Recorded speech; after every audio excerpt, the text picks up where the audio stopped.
तर भावांनो नमस्कार. आणि एका पैलवानाचा हृदयविकाराच्या धक्क्यानं मृत्यू झाला मैदानातच. देव त्याच्या आत्म्याला शांती देवो. पण आता भरत्यांचा सीझन पण आलाय आणि एक असं ड्रग आणि किंवा असे काही कंपाऊंड्स आहेत की जिम मध्ये आता कचऱ्याच्या पेटीत आहेत, पण त्याचा ट्रेंड आलाय भरती आणि कुस्तींच्या मैदानात.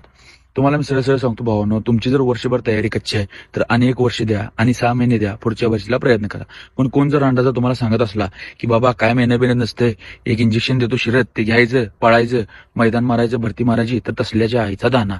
त्याचं पण ऐकायचं नाही, कुणाचं ऐकायचं नाही, काही घ्यायची गरज नाही. ह्या ज्या गोष्टी आहेत त्या डाएट शिरत दिल्या जातात, जे तुमचा हार्ट रेट वाढवतात. समजा तुमचा सराव कच्चा आहे, तुमच्या हार्टला सवय नाही आणि अचानक तुमची हार्टबीट वाढली किंवा तुमचं हार्ट फेल गेलं, डायलिसिस केल्याशिवाय हे औषध रक्तात न काढता येत नाही. हे का तुम्ही कुठली आयव्ही घेतलेला नाही, आयएम कुठल्या मसलमध्ये घेतलेला नाही सा, हे तुम्ही घेतल्याचं डाएट रक्तात इम्प्युरिटी असली तर हार्टच्या वेव्ह सुद्धा ब्लॉक होऊ शकतात.